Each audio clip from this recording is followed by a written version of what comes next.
नमस्कार दोस्तों, PGS news में आपका स्वागत है। हम आए हैं फिर से आज और नई खबरों के साथ। तो बिना समय गवाए जान लेते हैं। पहले जान लेते हैं मौसम का हाल। दिल्ली और उत्तर भारत में ठंड और कोहरे के कारण हालात मुश्किल है। बारिश और बर्फबारी ने तापमान गिरा दिया है। क्रिसमस पर मौसम साफ रहेगा लेकिन कोहरा रहेगा। 26 दिसंबर के बाद हल्की बूंदाबांदी हो सकती है। पंजाब और हरियाणा में कोहरा और शीतलहर का येलो अलर्ट जारी है। पहाड़ी राज्यों में बर्फबारी हो चुकी है और मौसम आरामदायक है। दिल्ली सहित पूरा उत्तर भारत इस वक्त ठंड से ठुठ रहा है। इस बीच रिमझिम फुहारों ने और ठंड बढ़ा दी है। दिल्ली में 23-24 दिसंबर को कुछ एक इलाकों में हल्की और तेज बारिश के बाद शीतलहर लोगों को कपकपी छुड़ा रही है। पहाड़ी राज्यों में जारी बर्फबारी से मौसम और सुहाना हो गया है। क्रिसमस के बाद भी दिल्ली सहित कई राज्यों में बारिश की संभावना है। आगे समाचारों में, दिल्ली में केजरीवाल की महिला सम्मान योजना और संजीवनी स्कीम पर विवाद। दो विभागों में जनता को किया आगाह। संजीवनी योजना पर स्वास्थ्य विभाग ने नोटिस जारी कर कहा कि दिल्ली में ऐसी योजना नहीं है। वहीं महिला विभाग ने भी कहा कि महिला सम्मान योजना अभी अस्तित्व में नहीं आई है। दिल्ली में आम आदमी पार्टी की सरकार की तरफ से घोषित मुख्यमंत्री महिला सम्मान और संजीवनी योजना पर विवाद खड़ा हो गया है। संबंधित विभाग ने नोटिस जारी कर जनता को आगाह किया कि ये योजनाएं अभी दिल्ली में आधिकारिक तौर पर लागू नहीं की गई है। आगे समाचारों में, आज देश भारत के पूर्व प्रधानमंत्री अटल बिहारी वाजपेयी की 100वीं जयंती मना रहा है। इस मौके पर प्रधानमंत्री नरेंद्र मोदी ने भारत रत्न अटल बिहारी वाजपेयी को श्रद्धांजलि अर्पित की। पीएम मोदी ने राजघाट स्थित सदैव अटल स्मारक पहुंचकर उन्हें श्रद्धासुमन अर्पित किए। इस दौरान पीएम मोदी ने कहा कि अटल बिहारी वाजपेयी ने सशक्त, समृद्ध और स्वावलंबी भारत के निर्माण के लिए अपना जीवन समर्पित किया। पीएम मोदी के अलावा राष्ट्रपति द्रौपदी मुर्मू और उपराष्ट्रपति जगदीश धनखड़ और केंद्रीय मंत्री अमित शाह ने भी सदैव अटल पहुंचकर वाजपेयी को श्रद्धांजलि दी। आगे समाचारों में, बिहार लोक सेवा आयोग के अध्यक्ष परमार रवि मनुभाई ने इस महीने की शुरुआत में हुई 10वीं एकीकृत संयुक्त प्रतियोगिता परीक्षा CCE 2024 को रद्द करने से मंगलवार को इनकार कर दिया।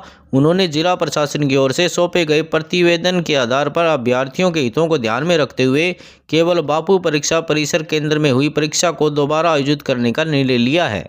आगे समाचारों में, हिमाचल प्रदेश में बीते रोज लगातार बर्फबारी का जोर जारी है। शिमला के नारकंडा, मनाली और अटल टनल सहित ऊंचाई वाले इलाकों में सोमवार के बाद मंगलवार को भी बर्फबारी होती रही। अटल टनल के पास मंगलवार रात को भी बर्फ गिरी, जहां पर अटल टनल को सैलानियों के लिए बंद कर दिया गया। मनाली के ओलांग तक ही सैलानियों की आवाजाही हो रही है। फिलहाल आगे बर्फबारी अधिक हुई। उधर बर्फबारी के चलते 3 नेशनल हाईवे सहित राज्य में 233 सड़कें बंद हैं। अधिकारियों ने मंगलवार को इसकी जानकारी दी। आगे समाचार में, आम आदमी पार्टी के राष्ट्रीय संयोजक अरविंद केजरीवाल ने दिल्ली में चुनाव से पहले आशंका जाहिर की है कि मुख्यमंत्री आतिशी को गिरफ्तार किया जा सकता है। केजरीवाल ने बुधवार को आतिशी, मनीष सिसोदिया और संजय सिंह के साथ एक प्रेस कॉन्फ्रेंस करते हुए दावा किया कि एक बार फिर उनके खिलाफ भी रेड होगी। केजरीवाल ने आशंका जाहिर की कि ट्रांसपोर्ट विभाग की एक केस के तहत ऐसा किया जा सकता है।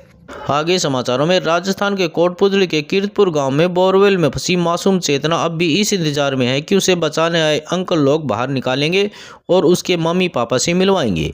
पिछले 2 दिन से चेतना के पेट में अन्न का दाना तक नहीं गया और ना ही पानी की एक बूंद। देश ये दुआ कर रहा है कि भगवान अपनी लाडली को हिम्मत दे और वह इस मुश्किल से लड़ते हुए बोरवेल से बाहर निकले।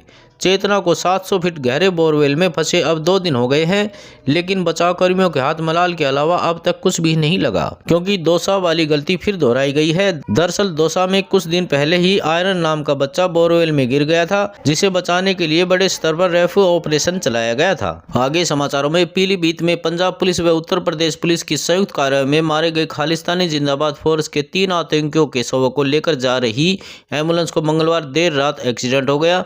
रामपुर बाईपास पर अज्ञात वाहन ने एम्बुलेंस को टक्कर मार दी।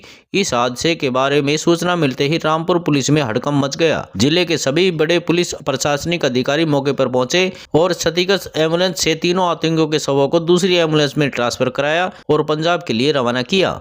आगे समाचारों में, रजिस्ट्रेशन फर्म को पुराने वाहन की बिक्री पर माल एवं सेवा कर GST विक्रेता को मार्जिन यानी फायदा होने पर देना होगा। मार्जिन राशि से आज से बिक्री मूल्य का वाहन के मूल्यांकन समायोजित लागत मूल्य से अधिक होने से है।